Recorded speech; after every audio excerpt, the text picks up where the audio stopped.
소녀는 알기에.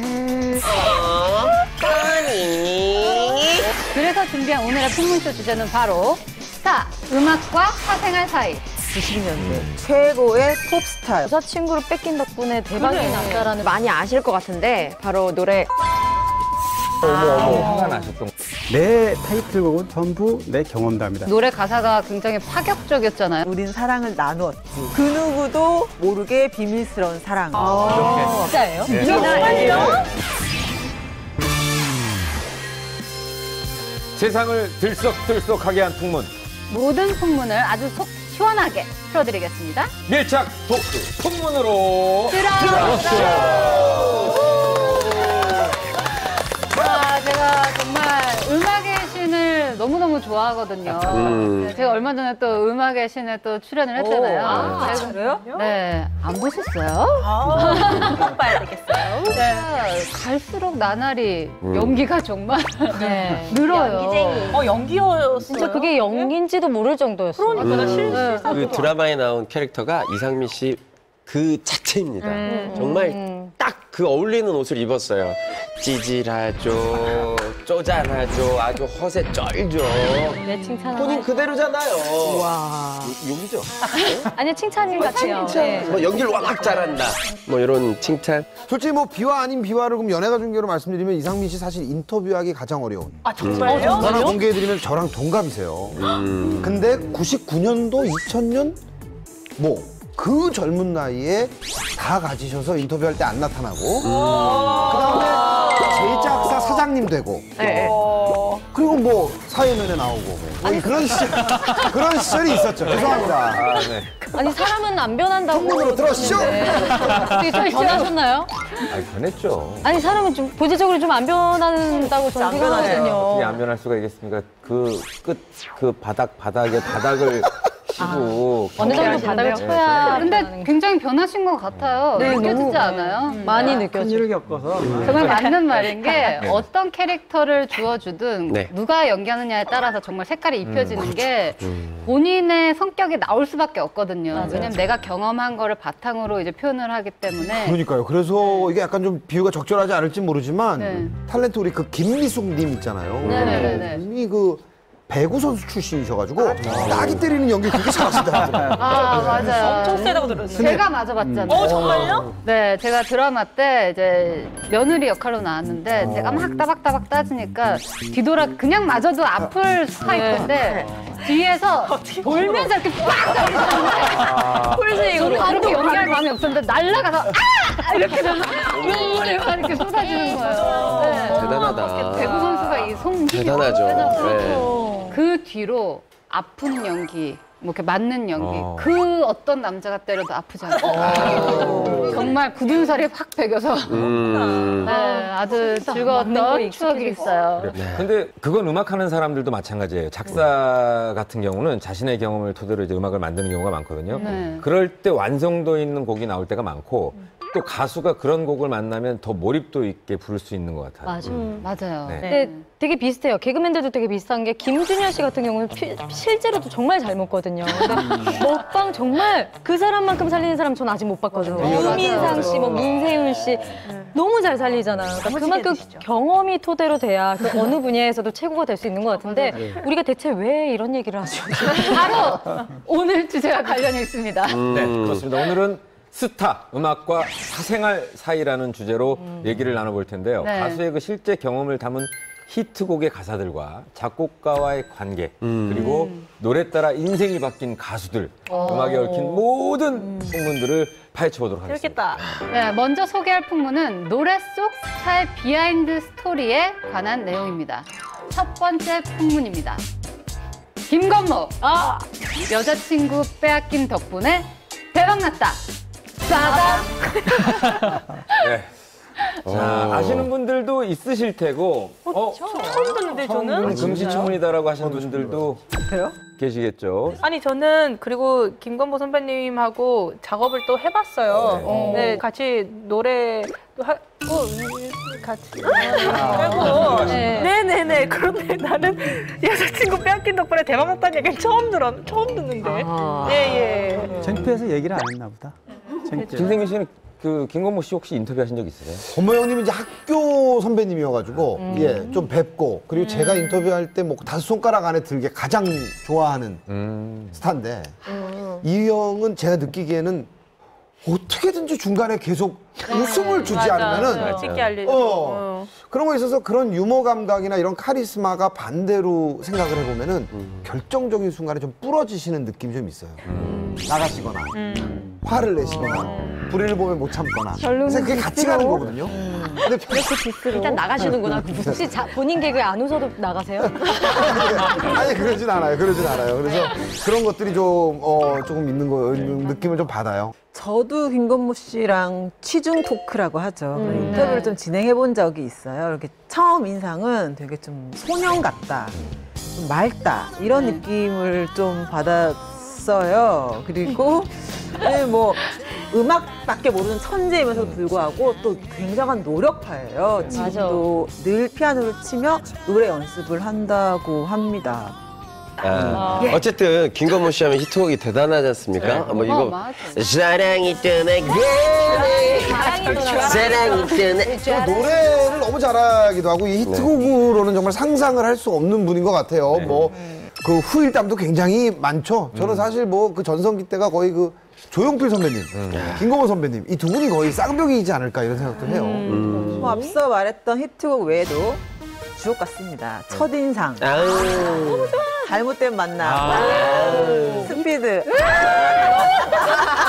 너무 많아요. 정말 셀러 앨범을 발표했던 정말 90년대 최고의 pop스타였죠. 김건모 씨는 골든 디스크에서 처음으로 3회 연속 대상 수상한 것이고요. 3집 잘못된 만남으로 280만 판매고를 올립니다. 가능해요? 최단시간 최대 판매량으로 한국 기네스에 등재된 예상부 현재까지 대한민국 톱 가수입니다. 백만장도 엄청난 히트잖아요. 백만장도. 그럼요, 근데 밀리언셀. 네. 2배를 넘어서 280만 장을 그쵸. 지금은 상상도 못해요. 정말. 요즘은 그 음원 가지고 이제 가치를 매기지만 예전에는 길보드 차트라고 하잖아요. 카세트 테이프가 얼마나 팔렸느냐로 이제 인기를 척도를 가늠할 수 있었는데 그 길보드 차트를 휩쓸었던 가수. 네. 근데 김건모 씨가 여자친구를 뺏긴 덕분에 대박이 그래. 났다라는 풍문이 있는데 이건 뭐야? 어떻게 된 건가요? 여러분들 많이 아실 것 같은데 바로 노래 잘못된 만남 이 노래가 바로 김건모 씨가 직접 겪은 일이라고 해요. 이야. 아, 그래요? 뜨거운 화제요. 다시 들어봐요. 잘못된 만남이라면 그거죠. 네, 나를 믿어. 이렇게 철석을 이렇게 꼭 해야 돼요? 언제 얄미워. 그거 아닌가요? 언제 그렇게 부르셨어요? 근데 이 노래가 진짜 실제 경험담을 담은 노래라면 진짜 친한 친구한테 애인을 뺏겼다는 소리잖아요. 이 김건모 씨의 여자친구를 뺏어간 사람은 90년대 최고의 작곡가 유영석 씨고 또 이 잘못된 만남 노래 가운데 보면 또 다른 친구가 있어요. 또 다른 친구는 바로 이 잘못된 만남을 작곡한 김창완 씨라고 합니다. 이 세 분 사이에서 분명히 여자 때문에 싸웠던 분들이 있을 때 세 분 다 싸우지 않았을 거 아니에요? 아닌 것 같은데. 그렇죠. 그 잘못된 만남에는 이제 세 사람이 등장하죠. 지금 얘기한 김건모 씨하고 유영석 씨. 그리고 이제 한 명의 여자가 등장합니다. 삼각관계가 되는 거죠. 근데 이게 김건모 씨가 사귀던 여자를 유영석 씨 집으로 이제 데려간 게. 근데 유영석 씨가 당시에 꽤 부자였던 모양이에요. 본인 소유의 3층 집이 있었는데 바로 이제 그게 화근이 됐다는 건데요. 유영석 씨는 이제 집만 3층 집이 있는 게 아니고 집에 작업실에도 피아노가 2대가 있었고. 그래서 이제 김건모 씨가 동쪽에 있는 피아노를 치고 유영석 씨는 서쪽에 있는 피아노를 쳤는데 김건모 씨도 음악을 했으니까 당시에 뭐 피아노를 꽤 잘 쳤지만 유영석 씨는 거의 애드리브로 그쵸. 작을 쓸 정도로 엄청난 너무 현란하게 피아노를 연주를 했는데 바로 그 김건모 여자친구를 생각하면서 했다는 거예요. 그 김건모 씨 말은. 여기에 잘못된 만남이란 겁니다. 어쨌든 이제 유영석 씨 같은 경우에 아까 뭐 동쪽에서 피아노 치고 서쪽에서 김건모를 쳤다라고 하는데 여기까지는 유영석 씨 말이고요. 늘 사건의 진실은 쌍방 얘기를 들어야 됩니다. 그렇죠. 입장 차이라고 그러죠. 그렇죠. 김건모 씨 얘기는 조금 다릅니다. 김건모 씨는 지금은 좀 술을 잘 드시지만 그때는 술을 좀 못 먹었다고 해요. 말도가 있었어요. 네. 정말 좋아하세요. 네. 매주 가죠. 맥주 2잔을 마시고 잠이 들었는데 어머머머머. 잠든 사이에 유영석 씨가 막 현란하게 막 피아노를 혼자 치고 있었다는 생색공략. 거예요. 그래서 그 당시에 대학생의 여자친구 마음을 흔들어 놓았다. 뭐 이런 얘기를 또 하셨습니다. 결국 유영석 씨와 김건모 씨 여자친구가 사귀게 되었고요. 하지만 또 결혼은 그 여자분은 다른 분과 하셨다는 쿨하게. 그냥 의문의 1패 정도? 김건모 씨는 맞아요, 여자친구를 친구에게 뺏기고 좀 많이 힘들었을 것 같은데 어때요? 그렇게 힘들어했던 김건모 씨를 위로해준 사람이 바로 김창완 씨라고 합니다. 김창완 씨가 이 이야기를 담은 가사로 노래를 만든 거죠. 네. 당시 이 노래 랩이 굉장히 빠르고 맞아요. 파격적이었잖아요. 너무 지금으로 따지면 거의 아웃사이더 수준으로. 그렇죠. 진짜. 근데 제가 보기엔 이것도 김건모 씨가 그 당시에 너무 화가 나니까 그냥 내지는 막 그냥 넌 나를 믿었던 네. 네. 이게 감정이 좀 어느 정도 실려서 그 랩이 또박또박 잘 들리면서 감정까지 실어지는 게 아닌가 싶은 생각이 하긴 천천히 하면 좀 그 필이 안 날 네. 것 같아요. 그렇죠. 발라드 따지는 거죠. 판해야 돼. 따지는 식으로 맞아, 맞아. 따지면서 노래를 하는 것처럼. 제스처도 또 뭐 예. 맞아. 제가 알고 있는 정보가 또 다른 게 있어요. 네. 뭐요? 사실 이 주인공이 유영석 씨가 아니라 홍경민 씨라는 얘기. 아니. 미안합니다. 홍경민 씨는 나보다 동생이기 때문에 나이 차이가 너무 나죠. 근데 네. 홍경민 씨 노래 제목 중에 그런 것도 있었잖아요. 흔들리는 거. 그 김창완 씨가 2000년 6월에 유영석 씨의 입장을 담은 또 다른 흔들린 우정이라는 노래를 만들어 홍경민 씨에게 줬기 때문에 아직 최대의 수혜자는 김창완 씨입니다. 맞아요. 그러네요. 사랑은 성공하면 결혼을 낳고 실패하면 가요를 낳습니다. 90년대에서부터 사실 나이트클럽에서 나오는 음악이 가요가 80%로 맞아. 거의 주류로 바뀌던 시절이었어요. 맞아. 그런데 김건모 씨 노래는 나오면 일당 환호성과 함께 그 김건모 씨 잘못된 만남 이 춤이 있잖아요. 모두가 이 춤을 추는. 근데 문제는 그 속에서 건모형이 속해 있다는 거. 그 나이트클럽 자기가 스테이지 안에 어디선가 이거. 조금 취해가지고 자기 노래 어디선가 사이에. 많이 본 분이 진짜 주인공이 있어. 와. 그래서 놀랄만한 네, 우리는 일이네요. 그때 자주 놀러 갔거든요. 맞아요. 근데 그때만 해도. 그때는 춤을 또 거기서 배웠다고 그럼. 또 많이들 맞아. 말씀하셨어요. 선배님. 나이트 요즘에 그 뭐 강남에. 클럽에서는 좀 자유롭게 이렇게 좀 이렇게 네. 하는 편이지만 옛날에는 가수의 안무를 막 똑같이 칼군무로 맞아요. 했던 그 거기서 시대. 캐스팅도 가능했었던. 맞아요. 안무 모르면 창피해서 나이트도 못 가는 그랬던 그래서 시절인데. 짓궂은 DJ들은 잘못된 만남을 틀어요. 그럼 팍 하고 끝나잖아요. 그럼 이제 다 자리로 돌아갑니다. 엉덩이 붙일 무렵에 다시 클럽에 꿍따리 잡아라. 이박 이러면 다시 또 정말 90년대 많이 나오셨나 다음에 이때는 다 거기서 캐스팅을 하고 거기서 회의를 하고 네. 그러던 시절. 저도 네. 틴틴파이브와 그 잘못된 만나면 되게 빠르잖아요, 노래가. 근데 나이트클럽이나 이런 데 가면 2배속으로 또 틀어줘요. 그 빠른 노래를. 맞아. 네, 더 빠르게. 김진희 씨는 굉장히 어렸어요. 영화리라서요. 엄마한테 들었어요. 네. 그 빌보드 차트에서 만들어지는 카세트 테이프 제작 그 환경에 대해서 말씀드린 적 있나요? 아니요? 아, 없었나요? 네. 저희가 사실은 그때 그 우리가 일반 판매가 100만 장이면 길보드 차트라고 하죠. 길거리에서 파는 그 니아까. 불법으로 팔리는 불법 팔리는 그 음반이 3배로 300만 장이 팔린다라고 보거든요. 그래서 이제 우리 그 협회 음반산업협회 모든 분들이 이제 그걸 한번 찾아보자 그래서 찾았는데 결국은 마지막에 어떻게 찾았냐면은 큰 컨테이너 박스 안에 모든 시스템이 다 갖춰진 기계가 계속 카세트 테이프를 녹음하면서 전국을 다닙니다.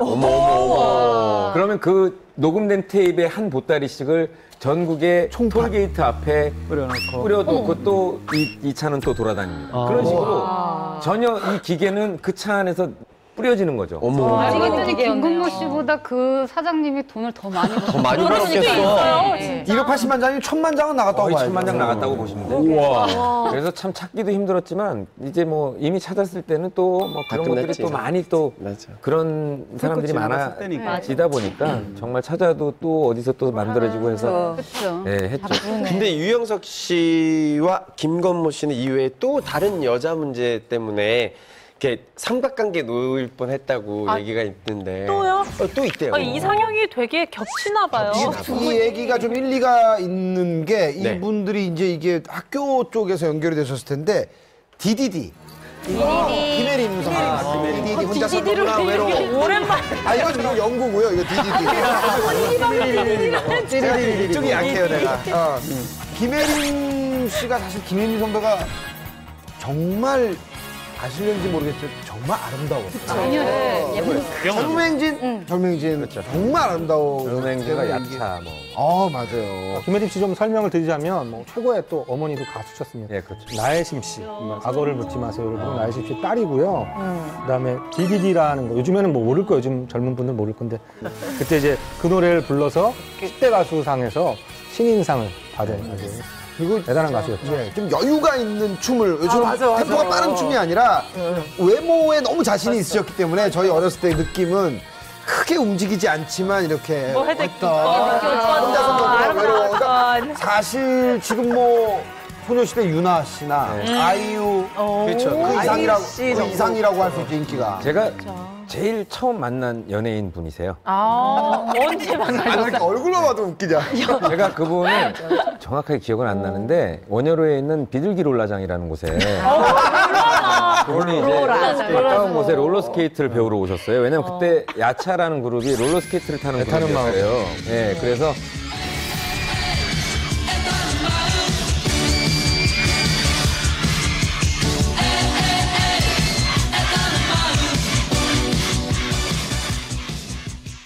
이제 김혜림 씨도 그걸 배우기 위해서 왔는데 제가 가르쳐 드렸어요. 그 어린 나이에 제가 굉장히 잘 탔거든요, 롤러스케이트를. 그래서 여기를 잡고 이렇게 밀어드리고 꼬맹이니까 부담이 없으니까 배울 수 있잖아요. 그래서 제가 좀 이렇게 그때 저의 환상은 김혜림 씨는 그리고 또 잠 잘 못 잤죠. 잘 수가 있어요. 네. 영화 김혜림 씨 애타는 마음. 이거지. 근데 그렇게 아름다운 김혜림 씨와 또 김건모 씨, 유영석 씨가 삼각관계가 될 뻔했다라는 그런 얘기가 있어요. 절친 노트 기억나시죠 프로그램? 맞아. 거기 이제 김건모 씨하고 유영석 씨가 함께 내가 다 출연을 했어. 했는데 진짜님이셔요. 그러니까 뭘 프로그램 이렇게 많이 했어요? 7개씩 했어요. 아 그렇죠. 김건모 씨가 대학 시절 뛰어난 노래 실력과 깜찍한 외모의 소유자인 김혜림 씨 최고의 킹카 좋아한 적이 있었다고 합니다. 이 얘기를 들은 유영석 씨가 이제 소리 지르는 프로그램이니까요. 나도 혜림이를 짝사랑했다. 그때 건모가 혜림이랑 친한 건 정말 부러웠다. 라고 털어놨죠. 그러니까 김건모 씨가 얘기했죠. 또 뺏으려고 그래. 유영석 씨가 굉장히 이제 발끈했던. 유영석 씨는 김건모 씨 여자친구 뺏는 걸 좋아하는 진짜 하마터면 잘못된 만남 2가 약간 시리즈처럼 나왔을 수도 아니 근데 정말 있었겠네요. 그런 성향을 가진 사람이 있어요. 내 남의 떡이 커 보인다고 남의 여자친구만 그렇게 좋아하는 애들이 있어요. 굳이 김건모 씨였지. 아니 그러면 이 노래 말고 김건모 씨 노래 중에서 또 다른 사연이 있는 노래가 있나요? 또 있더라고요. 8집 앨범 타이틀곡인데요. 떠난 여인에 대한 어떤 그림을 담은 노래가 바로 청첩장이라는 노래인데 이때 김건모 씨가 10년 동안 숨겨왔던 자신의 그 떠나간 여자친구 그 사랑에 대한 이야기를 이렇게 담은 거예요. 이 노래는 다른 사람의 아내가 됐지만 가수 활동을 하는데 큰 힘이 돼준 여자친구의 이야기를 가사로 표현했다라고 표현을 했었고요. 이 힘이 되어준 떠나간 여자친구는 일반인들도 이름만 들으면 알만한 유명인이다. 라고 또 전하게 그럴 수 되더라고요. 있죠. 배우예요. 배우? 맞아? 알아요 언니? 아니 배우예요. 야, 너는 물어보는 걸 어떻게 아는 것처럼 얘기할 수 있어. 배우예요.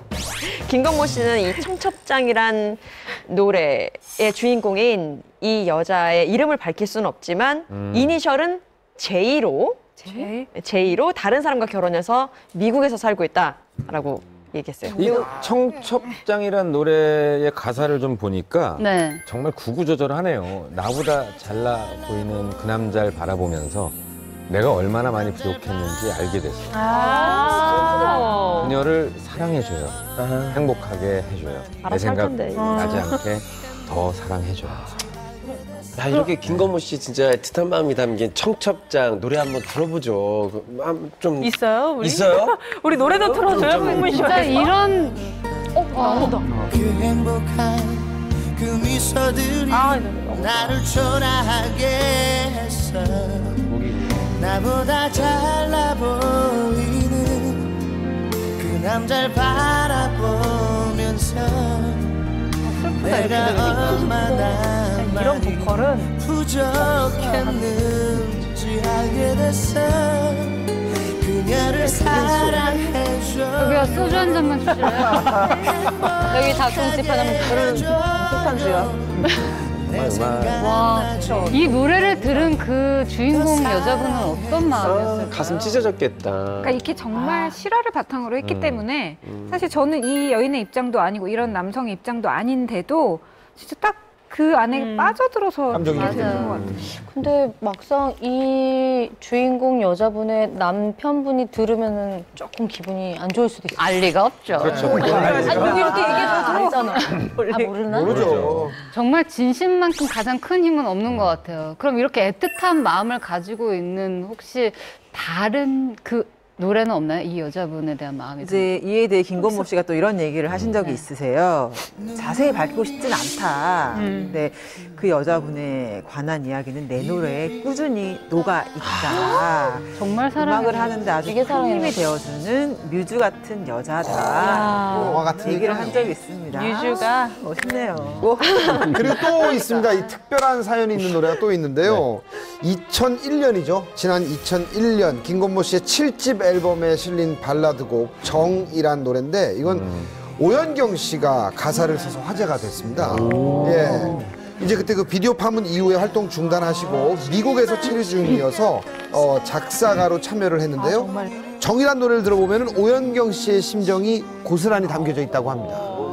아, 이게 노래로 입혀지니까 진짜 완전 찌럽힌다. 희한하죠. 노래 가사가. 진짜 잘한다. 아니 지금 김건모 씨가 집에서 이 프로그램 보면서 쟤들 뭐하지? 내 음악 한번 틀고 말하고. 아 근데 진짜 차라리 날 부르지 이러고 그냥 가사에 생명을 불어넣는 것 같아. 목소리가 딱 입혀지니까 근데 어쨌든 이 노래를 직접 작사하신 분이 오연경 씨라고 하니까 좀 심리를 추측해보면 되게 깊은 상처가 있었지만 또 되게 고통스러운 과정을 통해서 그걸 극복을 하고 또 결국 자신에 대한 사랑도 잊지 않은 뭐 그런 절절한 심정? 근데 누구나 대입할 수 있는 그런 가사로 태어났다는 게 좀 놀랍긴 하네요.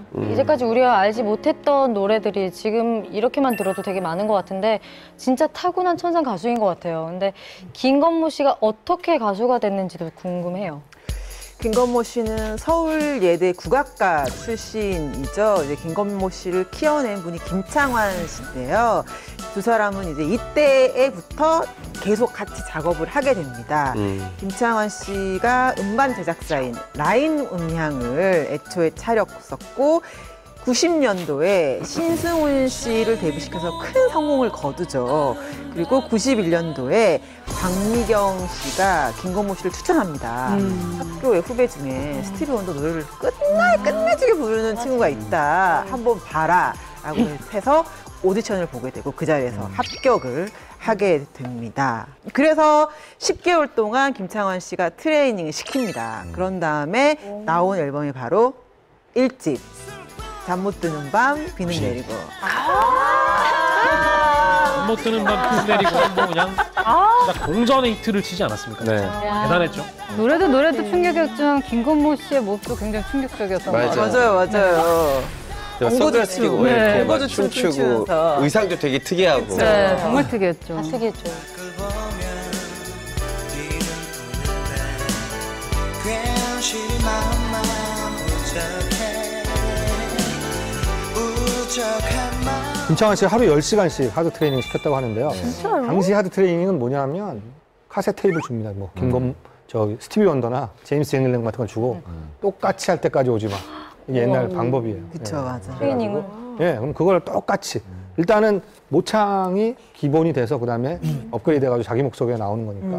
그래서 김창완 씨가 아주 애정을 담뿍 쏟은 어떻게 보면 친구이자 제자이자 뭐 그런 거죠. 그렇죠. 어느 분야든 되게 혹독하게 트레이닝하는 건 똑같은 게 우리 개그맨 선배님들도 다 계시지만 저희도 공채가 되고 무대 오르기 전까지 선배 개그맨들한테 되게 하드 트레이닝 받거든요. 그래서 저희 뭐 하다못해 분장하는 기술도 선배님들한테 많이 배우고 콧물은 여기까지 그려야 뭐 정말 다리를 바보처럼 하려면 여기까지만 올려라. 뭐 다 우리도 각도가 다 있거든요. 그래서 되게 어렵게 훈련을 받아야만 무대에 오를 수 있거든요. 굉장히 힘들죠. 굉장히 힘들죠. 네, 맞아. 이상민 씨도 또 가수 후배들을 많이 양성하셨는데 네. 어떤 트레이닝을 주로 시키셨어요?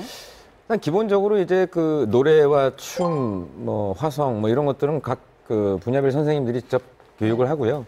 저는 이제 프로듀서가 해야 되는 일은 이 친구는 해외 어떤 래퍼, 이 친구의 어떤 랩을 좀 파고들어서 이제 톤을 잡아주는 거죠. 이제 한국에는 없는 보이스를 잡아주고 만들어주고 녹음을 시킨 다음에 이거보다 더 두껍게 나와야 너만의 이제 독특한 톤이 나올 수 있다. 그리고 보컬도 마찬가지고. 그렇게 해서 이제 그 사람의 독특한 보컬의 톤을 잡아주고 나머지는 이제 다 선생님들이 직접 교육을 해주죠.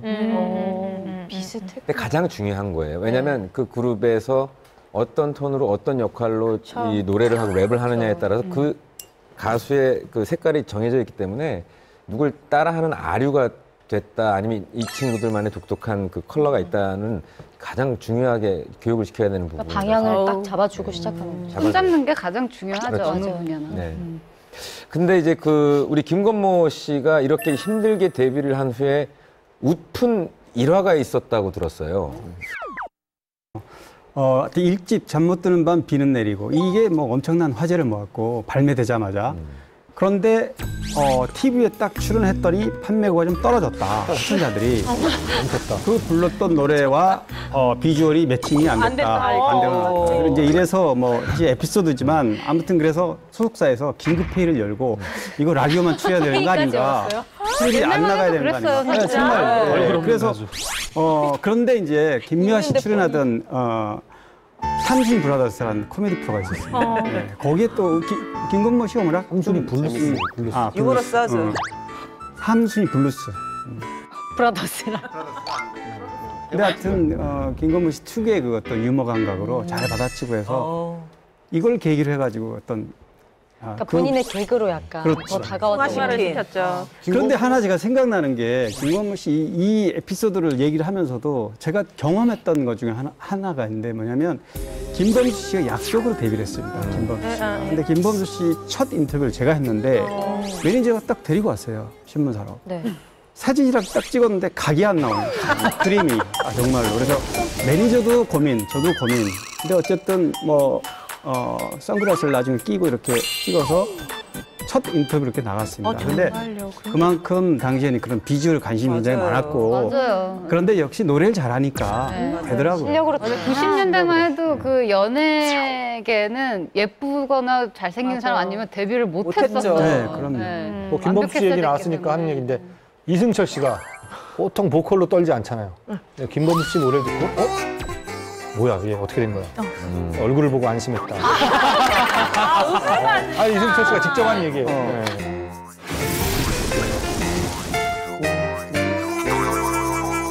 김건모 씨 하면은 김창완 씨, 김창완 씨 하면 김건모 씨 이렇게 딱 떠오르게 되잖아요. 그래서 두 분이 같이 공동으로 작업을 하시면서 엄청난 히트곡을 많이 만드셨죠. 두 분이 협업으로 만들어낸 많은 히트곡 중에서 가장 최고라고 할 수 있는 곡이 바로 핑계.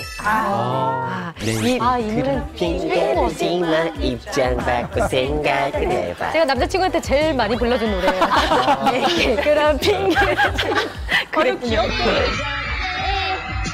괜히 나를 떠날 줄은 몰라서 아무런 준비도 없는 내게 슬픈 사랑을 가르쳐준다면 넌 핑계를 대고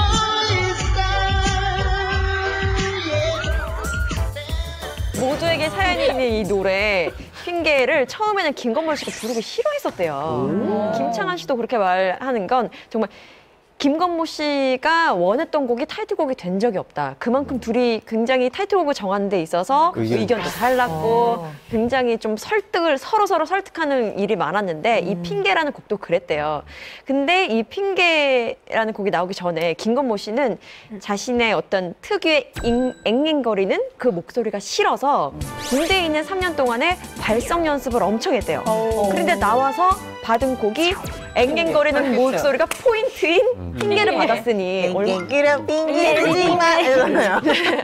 그랬으니 얼마나 처음엔 좀 하기 싫었겠어요. 그랬는데 계속 설득하고 또 주변에 있는 사람들이 이 노래 진짜 좋다라고 이야기를 하니까 한번 해볼까라고 해서 했는데 이렇게 큰 대박이 튀었죠. 그 목소리가 매력인데 왜? 그 잉잉이 처음 시작부터 잉잉이잖아요. 지금도 이해할 수 없는 뭐 이렇게 되는 거죠. 그렇죠. 아 그렇게 의견 차이가 있었으면은 좀 다툼이 있었을 것 같은데 두 사람 사이에 뭐 변함이 없었나요? 불화도 있다는 얘기가 있거든요. 이제 소문은 이런 거예요. 김건모 선배가 이제 굉장히 술을 좋아하는데 또 아까 보면은 대학생 때도 술을 못 드셨잖아요. 네. 이게 이제 술이 늘면서 이제 좀 제 생각엔 잘 금방 취하신 것 같아요. 그래서 이제 술 마시면서 옆 테이블과 싸움이 붙곤 했는데 김창완 씨가 이걸 다 막으면서 이제 더 철저히 관리를 해주신 거죠. 지나고 나면 그게 굉장히 고마운 거예요. 지나고 나면 예. 맞아. 안 그러면 정말 큰일이 나니까요. 당한 입장에서는 좀 맞아. 답답했을 네. 것 같긴 하네요. 하지만 이제 시간이 흐르면서 김건모 씨는 구속받는 느낌이 들어서 부담스러웠다고 합니다. 근데 이게 사실 탑스타 이야기를 들어보면은 거의 수순이에요. 이렇게 갈 수밖에 없습니다. 1집, 2집, 3집, 4집 계속 성공을 하면은 어느 것이 구속이고 어느 것이 고마움인가의 차이가 있게 되거든요. 네. 예, 그러면서 이제 그런 걸 좀 부담스러워했다. 예. 그렇죠. 아무래도 이제 오래 작업하고 서로 너무 잘 알게 되면 의견에 또 좀 서로 부일치 때문에 갈등을 갖게 되는데 이제 김창완 씨 실제로도 김건모 씨가 탑스타로 이제 인기를 한참 누리니까 연애하는 것도 조금 감시를 하게 되고 좀 안 했으면 좋겠다라든지 술 먹는 것도 마찬가지고 그래서 뭐 당시에는 김창완 씨가 뭐 30cm 자로 이렇게 때려가면서 가르쳤다 그러는데 그게 이제 뭐 못하겠는데. 그렇게까지 해서 두 사람이 좀 관계가 조금 멀어졌다 갈등이 생겨서 나중에 좀 결별하는 계기가 사실 이때부터 싹. 근데 이제 뭐 만약에 건모 형님이 이 방송을 보고 계시다면은 그 뒤로 그 소속사에 이제 신인 가수가 제 후배가 하나 있었는데 김창완 대표님이 항상 그러셨대요. 난 태어나서 김건모보다 노래 잘하는 사람 본 적이 없다. 마음속으로 굉장히 고마웠지만 같이 있는 당시에는 좀 더 보호를 하기 위해서. 맞아. 더 읽기 싫었지. 최대웅 작가님 보시기엔 어떠셨어요? 그래서 뭐 잘 나가던 또 김건모 형님이 또 나가죠. 그래서 소속사에서. 예.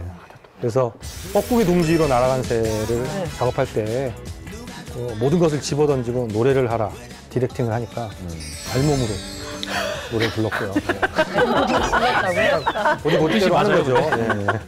그리고 이제 김건모 씨가 이 형님이 우르팍도사에 출연했는데 거기 고민을 상담하는 프로잖아요. 네. 날고 싶어요라는 고민을 해가지고 기억나요. 진정성이 없다고 무릎팍도사 폐지될 뻔했습니다. 무릎팍도사에 2번 나온 사람이 거의 없어요. 왜냐면 한 번 나오면 태어나서부터 어제까지 물어보는 게 무릎팍도사거든요. 그렇죠. 김건모 씨만 유일하게 명예회복을 위해서 김창완 씨랑 한 번 더 우리 형 데리고 올게 해가지고 김창완 씨랑 같이 한 번 나오곤 했었는데요. 아무튼 김건모 씨는 성장을 했고 최고의 스타였고 김창완 씨는 또 그래도 자기만의 또 스타일대로 가려고 했으니까 좀 이렇게 서로 좀 이렇게 상호 존중했으면 관계가 오래 갔을 텐데 결국은 이제 그 관계가 조금 멀어지게 된 거죠. 근데 제가 한 5년 전에 뵀어요. 한 4년 됐나? 4, 5년 전에 같이 작업을 할 때 뵀는데 그 시간이 지나니까 예전에도 그랬다는 소리는 들었는데 부부 같다는 소리는 좀 많이 들었거든요. 그런데 이게 막 사건이 그 큰 사건이 있어가지고 두 분이 뭐 싸워가지고 헤어진 게 아니라 그냥 뭔가 쌓이고 쌓여서 제작자와 아티스트의 저도 대표랑 맨날 싸우거든요, 대표님이랑. 그러니까 뭐가 쌓여가지고 그게 나중에 좀 화근이 되지 않았나. 그런데도 뭐 여전히 부부 같으시더라고요. 봤을 때는. 뭐 모든 결정적인 계기가 있습니다. 쌓이고 쌓이다가 결정적인 계기는 바로 계약이었는데요. 두 분은 가수와 제작자 시간이어서 그런지 계약서가 애초에는 없었어요. 그냥 구두로 95년도쯤에 우리가 헤어지자라고 했었던 것 같은데 95년도에 잘못된 만남이 공전의 히트를 기록하고 나서 그때 헤어졌다고 합니다. 이후로 13년간 두 사람은 만난 적이 없다고 하는 거 보니 진짜요? 그분도 만만치 어머. 않으십니다. 아니 13개월도 되게 긴 기간인데 13년 그러니까 두 분 다 성격이 그만큼 강인하셨다. 강하죠. 센 분들이시네. 네, 세다. 되게 안타까운 게 센 뭐냐면 오빠들. 김건모 씨하고 김창완 씨는 너무 일찍 헤어졌고 조금 더 갔어도 되는데 음악적 그것도 교감으로 오면 그리고 지금 13년이라고 그러는데 너무 늦게 만났다는 거예요. 나중에 만나긴 만났지만 네, 너무 맞아요. 늦게 만났다.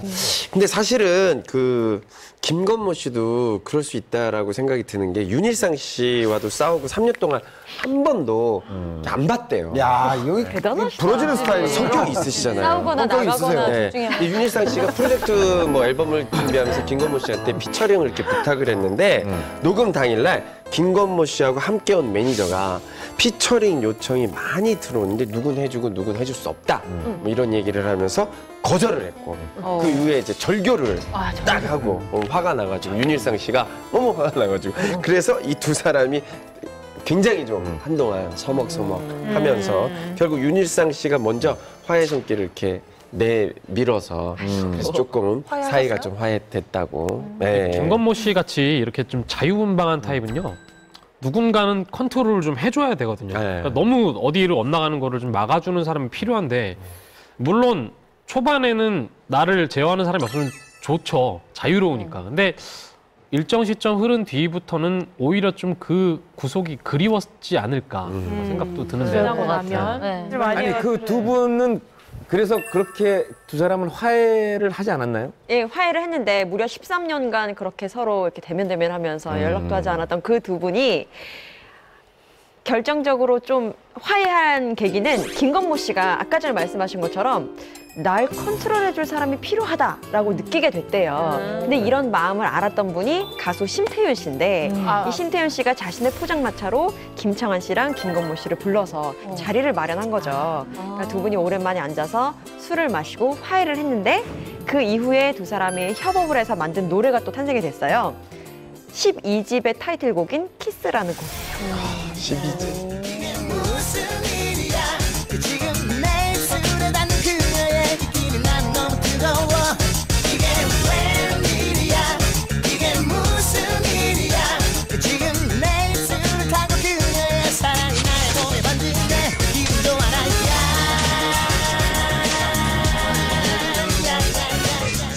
와, 이렇게 최고의 가수인 김건모 씨 노래 뒤에 저는 그냥 듣기만 했는데 이런 숨겨진 사연과 또 작곡가 김창완 씨에 관한 이야기까지 있다라니까 너무 신기하네요. 네. 자, 또 특별한 사연이 있는 노래들이 좀 많죠.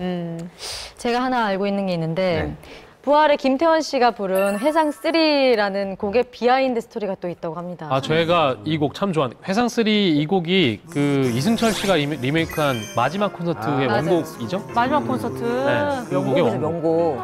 예, 근데 다들 이승철 씨 노래로 알고 계신 분 저도 그렇게 알고 저도 그렇게 알았어요. 네. 난 가수인데 이렇게 알았네. 와, 김태원 선배가 굉장히 거칠게 샤우팅 네. 창법으로 불렀던 원곡이 사실은 그 곡이죠. 회상 3. 이 가사 속 소녀가 나오는데 바로 김태원 씨의 아내 이현주 씨라고 해요. 그래서 김태원 씨가 그때 뭐 대마초 같은 걸로 좀 많이 취해 있었을 때 무대에 올라서 공연을 하는데 그 모습을 보고 되게 슬프게 좀 가슴 아프게 바라봤다고 해요. 그래서 그걸 가사로 이렇게 그대로 담았다고 하더라고요. 소녀는 나를 알기에 그 뒤에 여보세요?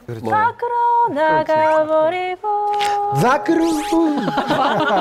밖으로 나가버리고 왜 손바닥으로 부르시나 아니 왜 보통 가수들 보면 이렇게 휠을 이렇게 음을 이걸로 타더라고 안 몸을. 그래요. 누가 음을 이렇게 타요 가수가. 이거 하품 좀 쉬어.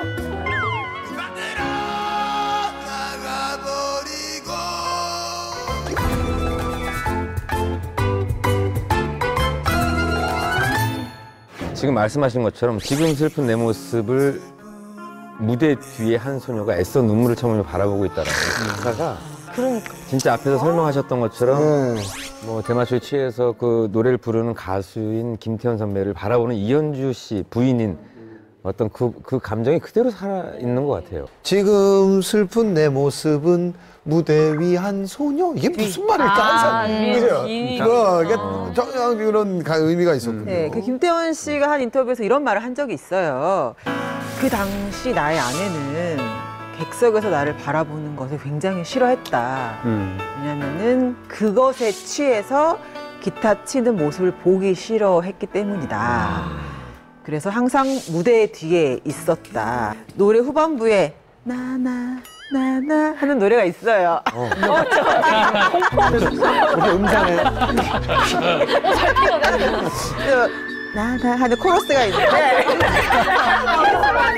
나나나. 이 부분 욕심나네요. 이 부분 욕심나요. 이게 바로 실제로 아내분의 목소리라고 합니다. 그래서 당시 그런 것 때문에 굉장히 아내를 좀 힘들게 해서 아내의 목소리를 담게 됐다. 뭐 이런 얘기를 이 하시죠. 내막을 모르시는 분들이 들었을 땐 그냥 이승철 씨의 노래 그냥 그 가사에 그냥 심취했을 텐데 그렇죠. 이렇게 내용을 알고 그렇죠. 보니까 되게 가슴 아픕니다. 김태원 선배님이 멜로디가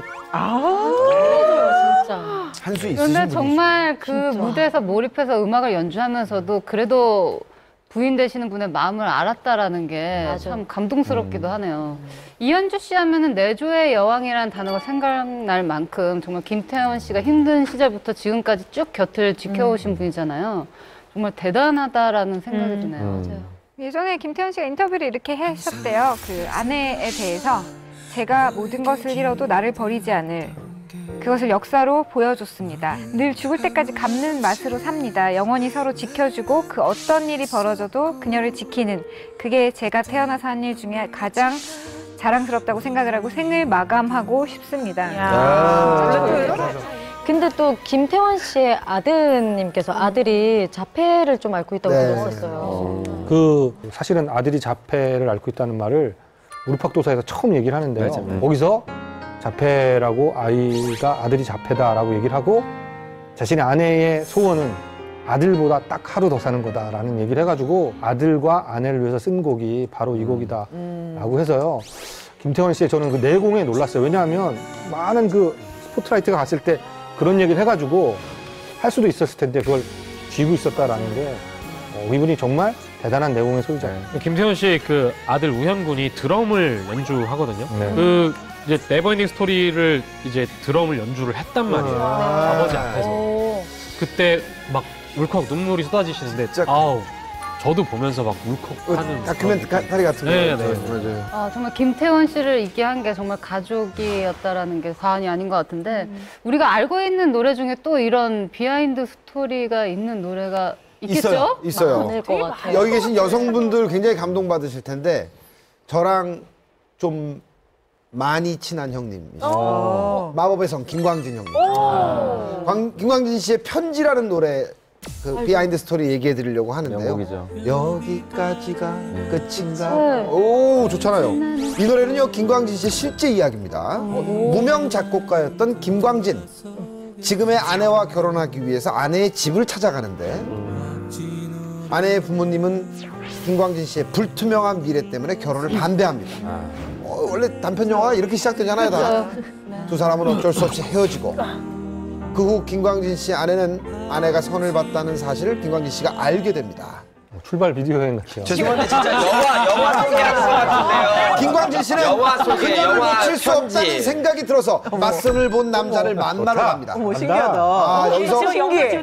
잘 보세요. 스크린 앞에서 지금 하시는 것 신기해요. 같아요. 이게 바로 선택인데 김광진 씨는 만나러 가는 쪽에 바둑을 두는 거죠. 그런데 그분은 잘생겼습니다. 그리고 부유한 집안에 좋은 학벌과 훌륭한 인품까지 갖춘 남자입니다. 완벽하네요. 정말 이렇게 완벽하긴 정말. 영화 같네요, 진짜. 그 남자는 김광진 씨의 아내를 진심으로 사랑하기까지 했다고. 어머나. 이런 걸 이제 저희는 엄청 팔수 이제 현실에서는 사실 이런 정도 남자가 나타나면 저희는 이제 반칙이라고 그러죠. 하나는 좀 버릇이 없거나 뭐 하나는 좀 잘생긴 하나가 있어요. 이민호 나타난 거지. 결국 김광진 씨는 아내를 붙잡을 수 없었습니다. 제가 이 형을 좋아하는 점이 바로 이런 겁니다. 이성적으로 판단할 줄 알죠. 하지만 여기서 하지만이 나옵니다. 하지만 맞선을 본 남자는 김광진 씨를 잊지 못하고 힘들어하는 아내의 모습을 보고 혼자 유학을 떠납니다. 그분 어디 있니 지금? 그분 너무 완벽하다. 완벽하죠. 멋진 완전 되게 특이하죠. 그래서 광진영은 아내분을 쟁취하는데 그 맞선 남이 떠나기 전에 남긴 편지가 있는데 그 편지가 그겁니다. 여기까지가 끝인가 보. 소름. 아니 잠깐만. 그런데 이걸 김광진 선배님이 이걸 딱 봤을 때 이걸 어떻게 가사로 이거를 감성 있는 거죠.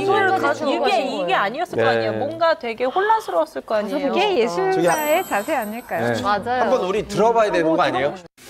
여기까지가 끝인가 보 이제 나는 돌아서겠어 억지 노력으로 인연을 거슬러 괴롭히지는 않겠어 되게 멋있다. 눈물 난다. 대박이야. 울지 마. 따로 울잖아. 울지 마. 이 노래 더 틀면 방송이 안 될 것 같아요. 저희 죄송한데 프로쇼의 성격이 약간 이번 주부터 바뀌는 거 있어. 굉장히 운동 모드가 있는데요.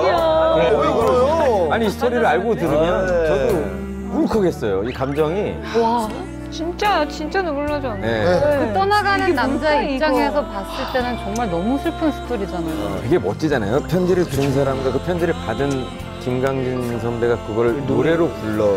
이게 정말 그 뭐랄까 저는 잘 모르는 그런 아티스트 예술가 쪽으로 넘어가지 않고서는 현실에서는 일어나기 좀 힘들죠. 사실 저희는 뭐 막말하고 아니 가슴 아픈 사랑 얘기가 나와서 말인데요. 우리 그 조용필 선배님 역시 아내를 향한 마음을 담은 노래를 네, 만드신 적이 있다고 해요. 그 미술 교사였던 첫 번째 아내와 1988년 이혼을 하고 나서 동갑내기 그 재미교포인 두 번째 아내 안진현 씨와 1994년 재혼을 하셨는데 조용필 선배님은 안진현 씨를 상당히 사랑하셨다고 합니다. 네. 그래서 두 사람은 1993년 6월 조용필 선배님이 아틀랜틱 시티 공연을 위해서 미국을 방문했을 때 뉴저지주에 살고 있던 누나의 소개로 만나게 됐고 이후에 안진현 씨는 한 달에 한 번씩 한국을 찾아와서 조용필 씨와 사랑을 나눴다고 합니다. 한 달에 진짜 애틋했겠다. 그 두 번째 부인 안진현 씨하고 결혼하고 조용필 씨가 굉장히 좋아했고 너무 사랑했고 근데 재미있는 에피소드가 하나 있습니다.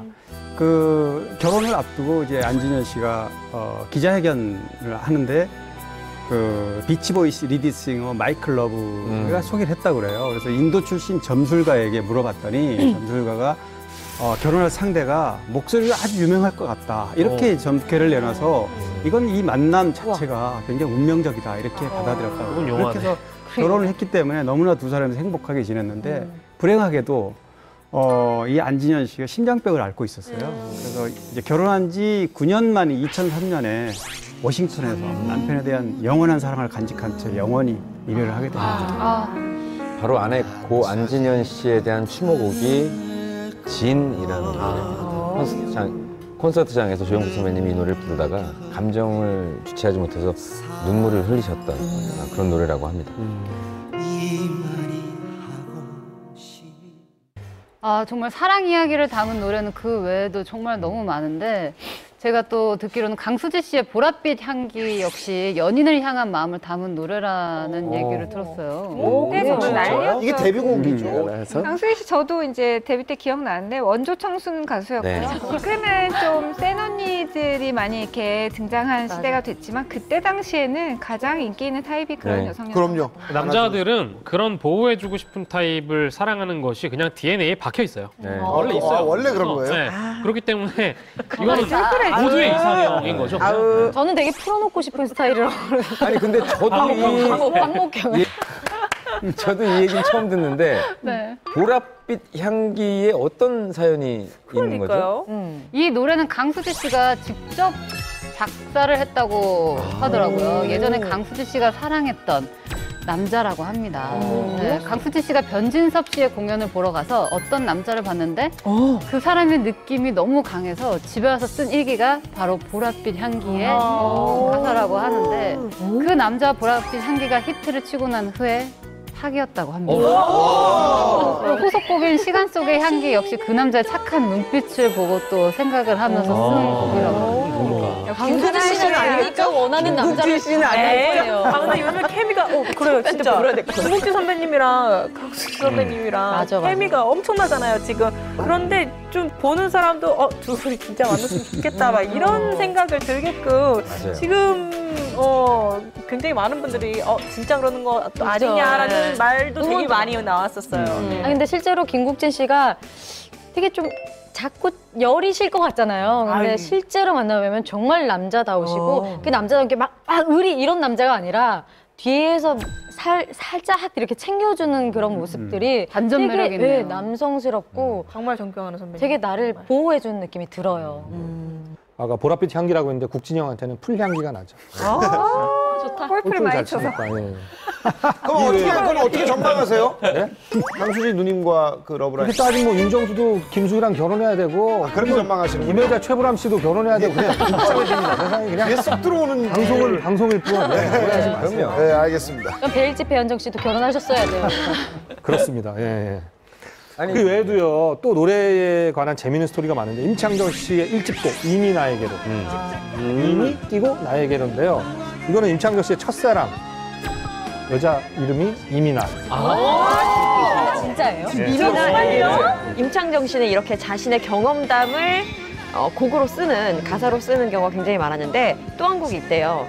친한 사람이라는 곡인데 짝사랑하는 여자에게 말 못하고 그녀의 주변을 맴도는 이야기를 담았는데 사람들에게 좋아하는 여자라고 말 못하고 친한 사람이야 라고 이야기할 수밖에 없는 그런 슬픈 감정을 담았다고 해요. 이 노래 역시 경험담이고 실제 가사 속의 그 여자 주인공께는 고백을 못하고 끝끝내 이별하게 됐다고 합니다. 이런 사연이 있는지 끝까지 진짜 고백을 처음 못했대요. 알았어요. 또 가족에 대한 사랑을 담은 가사도 많습니다. 그 앞서 말했던 김태원 씨 네버엔딩 스토리와 마찬가지로 조성모 씨의 투헤븐 역시 형을 향한 사랑을 담은 노래라고 합니다. 그렇구나. 저는 지금까지 조성모 씨의 투애분이 그냥 가슴 아픈 사랑 노래인 줄 알았는데 어떤 원래 조성모 씨에겐 자폐를 앓고 있는 형이 있었다고 해요. 근데 어린 시절에는 좀 형이 창피할 수도 있잖아요. 이제 그러면서 철이 들면서 이제 그런 마음을 반성하고 형과 둘도 없는 사이가 됐다고 했는데요. 조성모 씨가 앨범을 준비하던 중에 꿈에서 형이 대뜸 나왔대요. 근데 형이 꿈에서 성모야 밥 좀 줘 그러시더라는 거예요. 그래서 성모 씨가 이렇게 밥을 차려주었대요. 꿈에서 깬 조성모 씨가 좀 불길한 예감에 엄마한테 전화를 걸었대요. 전화를 거니까 이제 엄마가 이제 조성모 씨 한동안 앨범 준비 때문에 좀 떨어져 지내셨나 봐요. 사실은 형이 한동안 행방불명이 돼 있었다. 네, 이후에 알고 보니까 뺑소니 사고로 사망을 했다. 내가 심란할까 봐서 얘기를 못했다라는 이야기를 이제 그제서야 들었다고 합니다. 그 소식을 듣고 굉장히 슬퍼하고 있는데 그때 마침 작곡가분이 건넨 노래가 투헤븐이었다고 해요. 이제 그래서 본인의 그 당시 심경과 굉장히 일치를 해서 굉장히 깜짝 놀랐다고 합니다. 이제 이후에 그 노래를 부를 때마다 형이 생각나서 그렇게 많이 좀 슬프다고 합니다. 힘들겠다. 그렇게 되면. 이번 풍문의 주인공은 바로 앞서 풍문의 주인공이었던 김건모 씨의 백댄서로도 활동한 적이 있는 가수 박진영 씨입니다. 안 나와 싶었어요. 훈남은 아니잖아요. 연예인일 거야! 그건 아니잖아요. 완전 그냥 훈남은 근데 아니죠. 그러니까 등장이 천재의 등장, 그러다 이렇게 옆으로 가다가 안 좋은 일, 좋은 일 뭐 이런 거 좀 있으시다가 요즘 다시 역시 천재. 맞아요. 약간 이런 평판이 좀 있는 것 같아요. 우르팍도사 나왔을 때 좀 잘난치 하는 게 고민이다라고 그랬거든요. 그래서 저희가 해결책으로 얼굴 겸손하면 됐다 이걸로 해결책. 두고두고 이렇게 좋은 해결책이 없니라고 회의를 많이 했어요. 그러니까. 가장 명쾌한 해결책이었어요. 시원한데요? 자, 그럼 박진영 씨에 관한 풍문 바로 소개해 주실까요? 놀아볼 만큼 놀아본 박진영. 지금껏 500명의 여자를 만났다. 빠밤. 이건 벗겨야 돼요. 이건. 이건. 500명의 여자를 만나려면 태어나자마자 1년에 한 10명씩 만나도 부족한 상황이죠. 뭐 일단 박진영 씨가 500명을 만난 건 아니에요. 500명 만난 건 아니고 이 말이 나오게 된 이유가 있습니다. 박진영 씨는 대부분의 곡을 실제 경험담을 담아서 작업을 하는데 그중 가장 많은 노래 소재의 카테고리가 바로 사랑, 자신의 사랑 이야기입니다. 그래서 지금까지 박진영 씨가 작사, 작곡한 노래가 약 500곡이었기 때문에 얼토당토하는 소문이 나오게 된 겁니다. 실제로 제가 박진영 씨를 인터뷰해보니까 이런 얘기를 하신 적이 있어요. 모든 곡이 그 당시에 나와 닮아 있다라는 멘트를 하시면서 야한 상황에 놓였을 때는 야한 노래가 나오고 슬픈 상황에 놓이면 슬픈 멜로디가 나온다라는 말 끝에 어머님이 누구니라는 노래를 만들었을 때는 이제 어느 날 여성의 엉덩이와 가슴을 봤는데 순간적으로 굉장히 놀라서 솔직하게 쓴 가사다 뭐 이런 얘기를 하셨어요. 실제로 이 노래가 나온 다음에 헬스장에서 다 스쿼트 하느라고 힙합 하시느라고 정신이 없었습니다. 어머님이 누구니 처음 나왔을 때 제목만 듣고 진짜 가족 얘기인 줄 알았어요. 저의 어머니 찾아뵙고 싶어 이런 건 줄 알았는데 저는 뭐 새로 시작하는 KBS 1일 연속극인 줄 알았어요. 어머님이 누구니.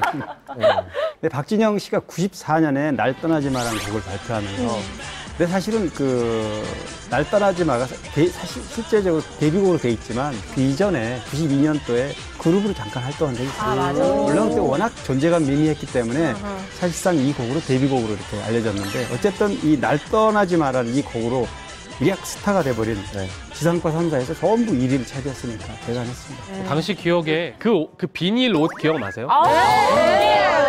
스키 차는 얼마나 충격적이에요. 춤추면 하얘지는. 경쾌한 멜로디하며 여기다 스키가 찍혀가지고 확실히 기억에 남는 아직까지도 인기 있는 곡이잖아요. 모이스처한 옷이잖아요. 네. 상당히. 그런데 이 곡이요 정말 선풍적인 인기를 얻게 된 데는 배우 정우성 씨의 역할이 컸다고 해요. 정우성 씨요?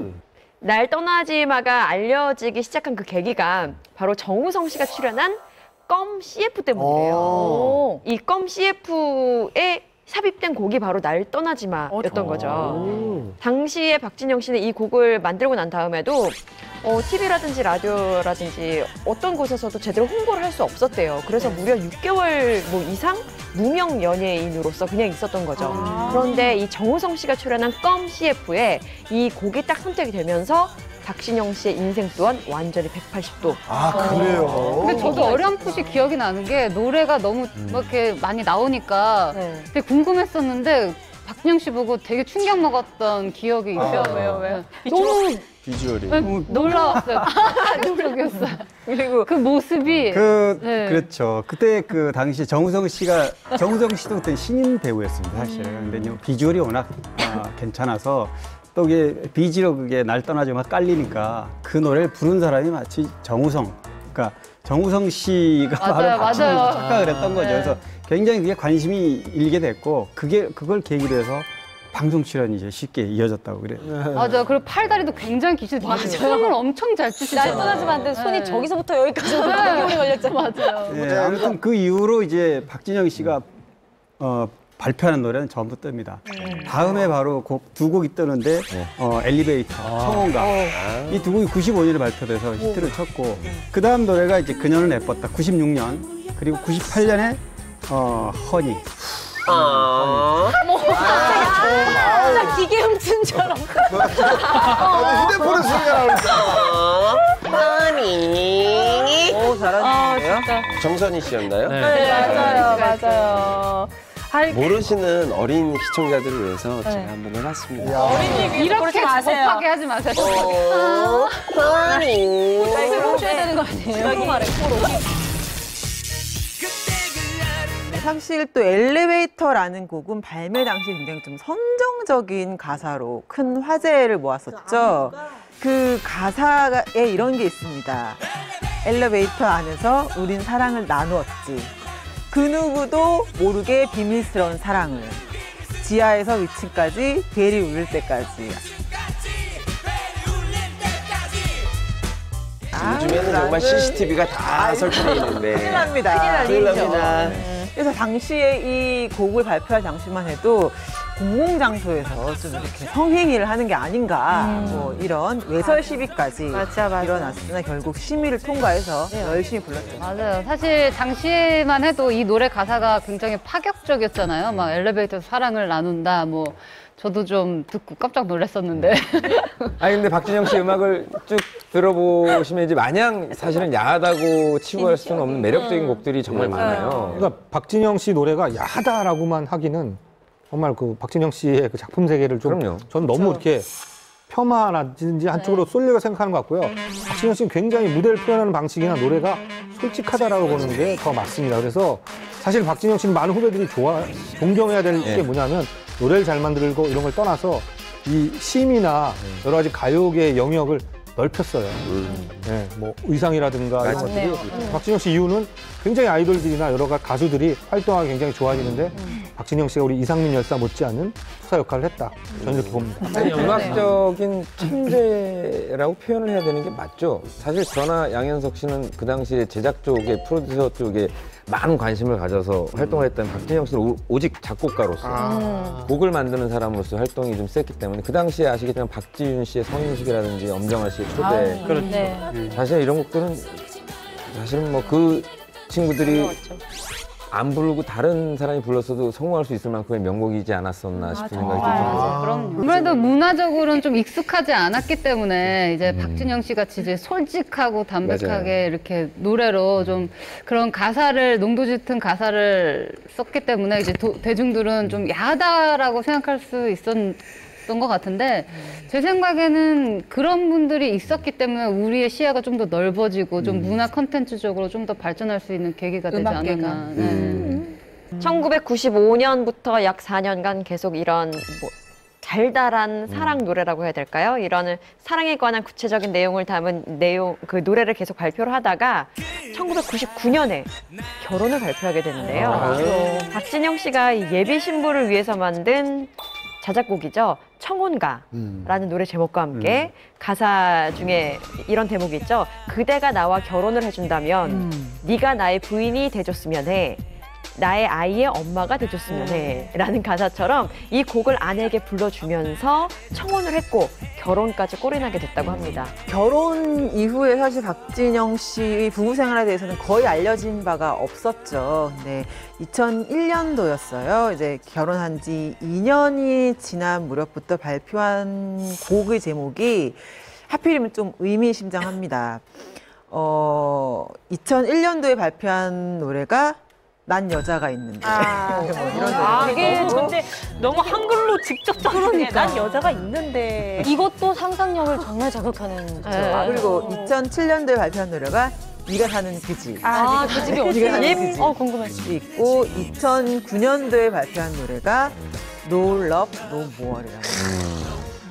세 곡의 공통점이 새로운 사랑을 꿈꾸거나 현재의 사랑을 부정하는 의미의 곡이었던 셈인데요. 그 중에 가장 잘 알려진 곡이 난 여자가 있는데요. 네. 박진영 씨 결혼 이후에 발표한 이 세 곡, 지금 소개하신 세 곡 있잖아요. 그러니까 이거 난 여자가 있는데부터 네가 사는 그 집, No Love No More를 좀 들으면서 분석을 좀 해봤어요. 과연 어떤 심리가 이 안에 숨어 있을까.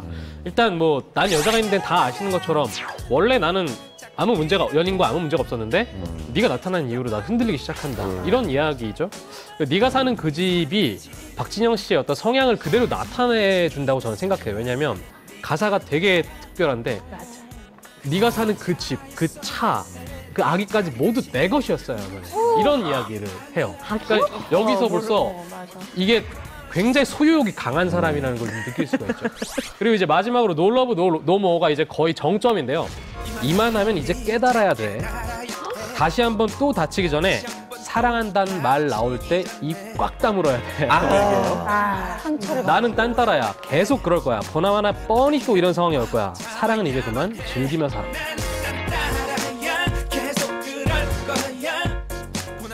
이렇게 얘기를 해요. 그러니까 이거를 종합을 좀 해보면은 박진영 씨가 사랑을 했고 실패를 했어요. 그죠? 어쨌든 이혼을 하셨으니까. 그리고 이제 새로운 사랑을 또 하려고 그러는데 또 비슷하게 이렇게 끝나는 걸 자꾸 느끼게 되는 거죠. 그래서 이제 아 나는 이런 식으로 사랑하는 사람이구나. 나 위험한 사람이니까 나한테 오지 마. 어차피 너도 또 다치게 돼 있어. 너도 다치고 나도 다칠 거야. No love, no more 그대로 있는 가사거든요. 어쨌든 그래서 결혼한 지 10년 만에 박진영 씨는 이제 이혼을 하게 됩니다. 본인이 뭐 그 이혼 심경에 대해서는 얘기를 했어요. 아주 오랫동안 고민과 방황 끝에 헤어지기로 했다. 자신의 인생에서 가장 소중했던 시간들을 가장 아름다운 사랑을 하면서 지냈다. 그렇지만 둘 사이가 조금씩 벌어져서 어쩔 수 없는 이별의 선택을 하게 됐다. 앞으로 아주 좋은 모습으로 대신 보여드리겠다. 이런 심경을 얘기를 했죠. 또 박진영 씨는 일에 미쳐 살다 보니 일은 잘 됐는데 가정이 무너지기 시작했다라고 고백을 했어요. 그리고 그 과정을 거치면서 느끼는 그 감정들을 고스란히 앨범에 담고 싶었고 지금 내 시점에 맞지 않는 이야기들을 노래로 하고 싶지 않았다라고 또 고백을 했는데 그렇기 때문에 앞서 말씀드린 그 노래들 난 여자가 있는데 네가 사는 그 집, No Love No More 등의 이 곡에는 사랑의 어떤 흥망성쇠가 다 담겨 있잖아요. 이별하고 방황했던 그 시절 그 경험담이 고스란히 녹아난 게 아닌가 싶죠. 근데 아내분 입장이라면 이게 아무리 가수이고 예술가이지만 자신과 살았던 시간들이 이렇게 노래로 퍼지고 모든 사람이 소비해버리는 것이 되면 되게 씁쓸했을 것 같다는 생각도 들어요. 저는 용납 못했을 것 같기도 하고. 어쨌든 것 같아요. 2012년 네. 박진영 씨가 또 새로운 곡을 발표합니다. 제목이 바로 너뿐이야. 제목만 다 그 사람의 그쵸. 역사를 보시고 제목만 다 나열해도 그렇죠. 새로운 사랑을 시작하게 된 거죠. 이제 이 곡을 작업할 당시에 여자친구가 있었는데 당시 평범한 여자친구였다고 해요. 그러니까 그 평범한 여자친구 눈에는 내가 어떤 모습으로 비칠까라는 고민을 굉장히 많이 했고 그것을 가사로 녹여놓은 것이 바로 이 노래이고 고백을 또 담았다고 합니다. 나중에는 곡에 어울리는 뮤직비디오를 직접 촬영해서 프로포즈를 했다고 합니다. 지금의 와이프분이신가요? 그렇죠. 이게 아까 우리 홍석천 씨 계속 노래 나올 때마다 춤을 추시는데 그럴 때마다 스테파니 씨가 옆에서 이렇게 보시면서 아 이거 한번 보여줘 말어. 아니 이게 아니 노래도 잘하고 라이브로 해서 네가 해줘야 오빠가 욕을 덜 먹어. 눈 좀 접어주시죠. 네네. 눈이 배려 좀 빨리 쳐주세요. 빨리. 아니 뭐 하는 거야? 눈치가.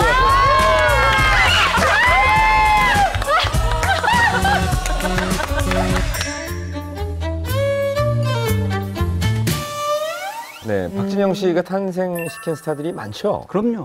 뭐 G.O.D라던가 박지윤, B, 원더걸스, 2AM, 2PM, 또 지금 미스 A까지.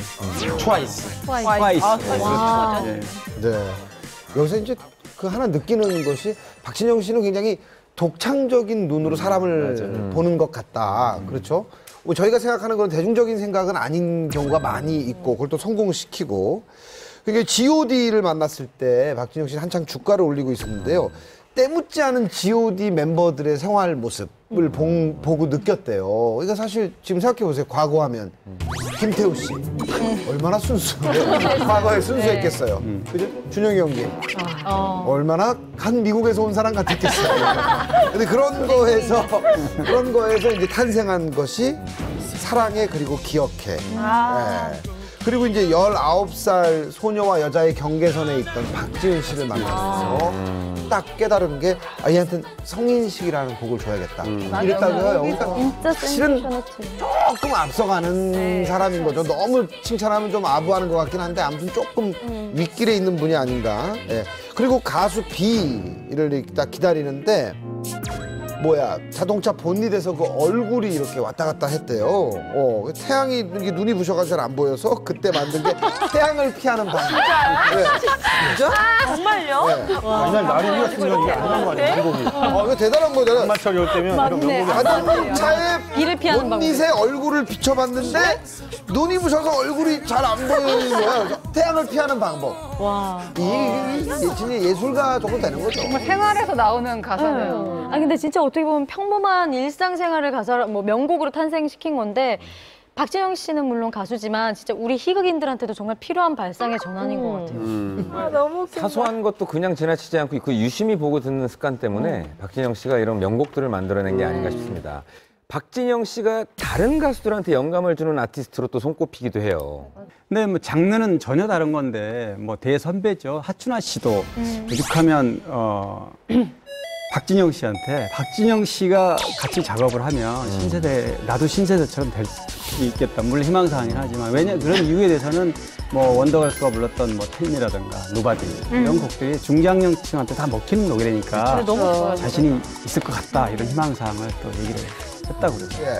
박진영 씨 사실 승승장구의 대명사라고 말씀드릴 수 있는데 그렇다면 저작권료는 얼마나 되는지 이게 돈 얘기가 나와야 돼요.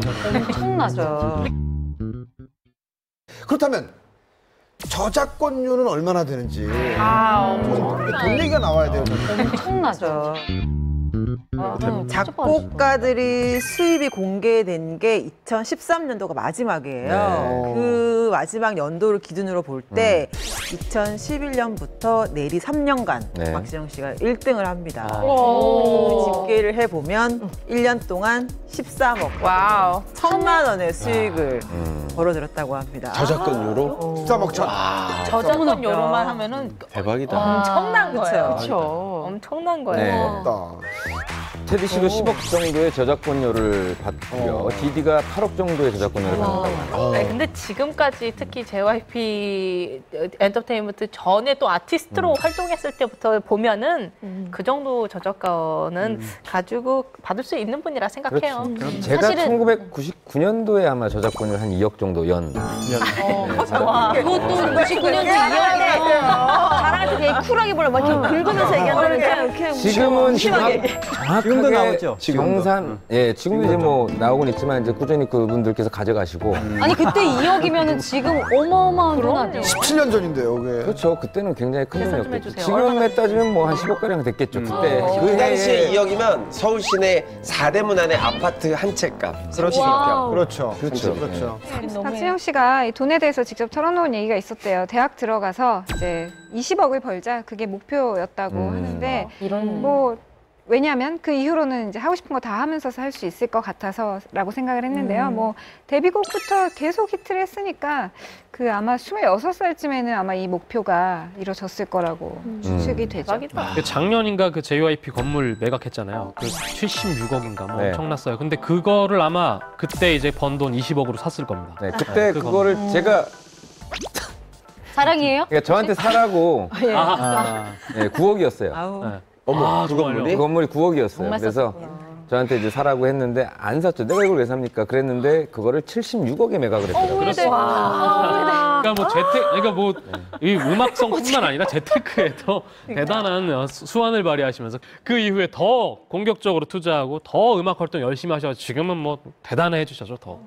네, 데뷔한 지 벌써 20년 이상의 시간이 흘렀음에도 불구하고 박진영 씨는 정말 늘 음악과 함께 자신의 삶을 노래하고 있잖아요. 올해 발표한 곡 살아있네 라는 노래처럼 앞으로도 살아있는 박진영 씨의 멋진 음악을 기대하도록 하겠습니다. 연예계에는 이런 속설도 내려오고 있습니다. 한 번쯤은 들어보셨을 텐데요. 이 가수는 노래 제목을 따라가고 배우는 작품 제목을 따라간다. 제목이 꼭 그 스타의 흥망을 좌우하지는 않겠지만 작품을 만난 이후에 이제 하락세를 걷거나 아니면 이제 긍정적인 노래나 작품을 만난 스타가 성공한 사례가 더러 있었기 때문에 이런 속설이 나온 것 같아요. 이상민 씨의 그 삶하고 똑같은 닮은 꼴. 이상민 씨 노래는 뭐가 있을까요? 제가 마지막에 이제 제가 직접 제작한 앨범이 엑슬라지 2집 그리고 QQ 1집인데 왜냐면 그들은 이제 그것까지만 나오고 제가 안 했으니까 그리고 음반 자체를 그 뒤로 안 했으니까요. 2집의 타이틀곡이 사랑은 없다였고요. 아, 그리고 QQ의 타이틀곡이 떠나가라였어요. 떠나가라. 완벽하게 그러면 이루어졌네요. 그때 이혼하고 부도나고. 아니 그러니까 그때 사랑은 없다가 아니라 빚은 없다 이랬어야 됐어요. 그렇죠. 그리고 나서 마지막에 제가 직접 제작은 못하고 음반을 다 완벽하게 만들고 이제 음반사에 넘긴 음반이 이제 백지영 씨의 사랑하네라는 네, 그 음반을 이제 박근태 씨하고 같이 이제 제가 프로듀싱을 해가지고 완벽하게 만들었는데 이제 제가 그때 뭐 문제가 있어서 홍보를 못하니까 그대로 이제 사랑을 못하고 있는 거고. 그러니까 처음에는 사랑은 없어. 떠나가. 아니 사랑 안 해. 약간 이런 식으로. 그렇게 정리가 된 것 같아요. 근데 가수들이 진짜 이건 예전서부터 내려오는 속설이에요. 제목. 맞아요. 맞아. 예, 제가 제일 잘 됐을 때인데 그때 음반 발매했던 게 이제 브로스의 윈윈. 브로스. 항상 이겼거든요. 예, 뭐 그러니까 그때는 그 해에 만든 앨범이 다 잘 돼서 그때 이제 주머니 돈이 제일 많았을 때. 빨리 앨범 하나 내세요. 좋은 제목으로. 네, 좋은 제목으로 한번. 이런 식으로 이제 뭐 노래 제목을 따라간 가수들 많이 있겠죠. 저는 또 싸이 씨도 떠올랐어요. 싸이 씨는 싸이 씨 열심히 부른 노래 때문에 새 됐다고. 그런 얘기 있었어요. 네, 그 새라는 곡 뭐 엄청나게 히트했잖아요. 근데 그 해에 마침 또 이제 역시 또 대마초 때문에 사건이 좀 있었어요. 완전 그 해였습니다. 그것도 있잖아요. 나팔바지. 요새 또 트렌드가 나팔바지 다시 돌아오고. 예견했어. 하여튼 그 대마초면 실형 선고 받아가지고 좀 그런 경우 그랬었던 적이 있고 2007년에는 이제 병역 특례 비리 혐의로 또 이제 군대 재입대까지. 정말 새 저주가 아닌가. 그러네요, 진짜. 그래도 다행히 그 이후로는 사건 사고 없이 인기 고공행진 중이시잖아요. 맞아요. 좀 네. 강남 스타일이거든요. 진짜 미국에 있는 이 백인 친구들 모르는 사람들이 없어요. 정말 다 알고 그리고 심지어는 굉장히 유명한 토크쇼에 그냥 나와도 굉장히 그냥 친근한 연예인이 돼버렸어요. 벌써 이미지가. 사실 구설수에 휘말린 스타 외에 또 다른 의미의 또 제목을 따라간 스타분들도 혹시 계신가요? 해석하기 물론 나름이겠지만 신승훈 씨가 이미 25년 전에 지금 독거남인데 독거남을 예고했다 이런 얘기가 또 있죠. 25년 전이요? 그렇죠. 그럼 안 됐다. 그게 25년 전에 직접 작사 작곡한 보이지 않는 사랑을 너무 보이지 않게 사랑할 거야. 노래방에서 참 이 노래 많이 불렀는데 보이지 저희 않는 지금 사랑. 작가님들 고개 숙이고 있어요. 우리 어떻게 정말 아니 근데 못하는 가사대로라면 진짜로 사랑은 하시긴 하시는데 기자분들한테 보이지 않게 사랑할 거야 아닌가요? 조금 더 무게가 실리네요. 그럼요. 그 하여튼 보이지 않는 사랑했던 그 신승훈 씨의 인기는 정말 대단했는데요. 그 가요대상도 받았고요. 가요 프로그램에서 장작 14주간을 1위를 차지했습니다. 이건 뭐 기네스죠, 이건 정말. 대단했죠. 이 노래 말고도 이별을 소재란 노래가 굉장히 많아요.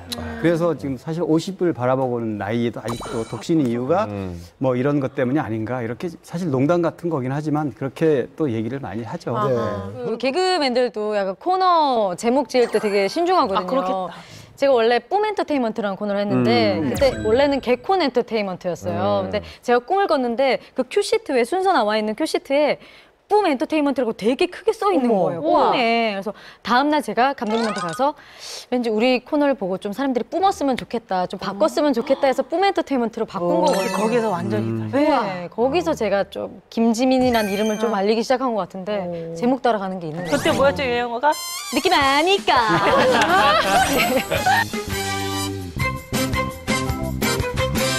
이번 풍문은 음악으로 맺어진 소울메이트에 관한 이야기입니다. 서른도 씨, 네. 주인공이 바로 서른도 씨인데요. 음악으로 맺어진 소울메이트의 주인공이 서른도 씨면 서른도 씨 와이프분, 아내분께서 같이 가수를 했다는 얘기인가요? 우선 간단히 두 분의 러브 스토리를 한번 좀 이야기를 해보면 서른도 씨와 서른도 씨 아내 이수진 씨는 87년도에 한 드라마 종방연에서 우연히 만났다고 합니다. 그래서 옆자리에 우연히 이수진 씨가 합석을 하게 되고 아내가 마음에 든 서른도 씨가 바로 억지에 가까운 구애 작전을 펼치셨다고요. 사실 너무 미인이시거든요. 그럼 어떤 방법을 사용하신 거죠, 선배님이? 설 선배님이? 아내에게 처음 한 말이 초면에 실례인 줄 알지만 정말 미인이세요. 라고 그게 왜 친구를 일단 실례야? 던지시고 그리고 그 다음은 고향이 어디세요? 와, 저랑 같은 부산이군요. 제 신곡 나오면 들어주세요. 라고 이야기를 건넨 다음에 그렇게 세 번째 만남에서 수진 씨, 우리 결혼합시다. 아, 남자네. 남자네. 바로 남자예요. 세 번째 만남에. 와우. 아무튼 두 사람이 결혼해가지고 서른도 씨가 아주 우연한 기회에 아내의 음악성을 발견했다고 그래요. 근데 그 음악성이 바로 발견한 게 부부싸움 끝에 발견했다고 해요. 저 부부싸움하다가 네. 어떻게 목청이 텄나요? 뭐 득음을 했나요? 득음을 했어요. 그런데 이제 지금은 완전 애처가가 아니고 공처가예요, 거의. 제가 뭐 지켜보면 거의 아내 말에는 깜빡 죽는데 신혼 때는 자주 다퉜다고 그래요. 그래서 많이 다퉜는데 이제 서른도 씨가 불평불만을 했던 이유가 자기는 뭐 공연 다니고 그러니까 따뜻한 밥을 아침에 먹고 싶은데 아내도 또 가게를 그때부터 했기 때문에 늦게 들어오고 뭐 또 늦게 자고 일어나고 그러다 보니까 이제 그런 문제 때문에 좀 갈등이 있었고 많이 다퉜다고 그러는데 그때는 뭐 경상도 사나이니까 또 아내를 좀 이렇게 지금처럼 안 했겠죠. 지금 완전 공처가니까. 그런데 이제 그런 것 때문에 부부싸움을 심하게 하고 우연한 기회에 그 아내가 써놓은 끄적거리는 노트를 봤더니 그 어떤 얘기를 써놓은 겁니다. 그걸 보고서 서른도 씨가 많이 느꼈다는 거예요. 그렇게 해서 그걸 가지고 가사를 만들고 노래를 하는 게 바로 여자.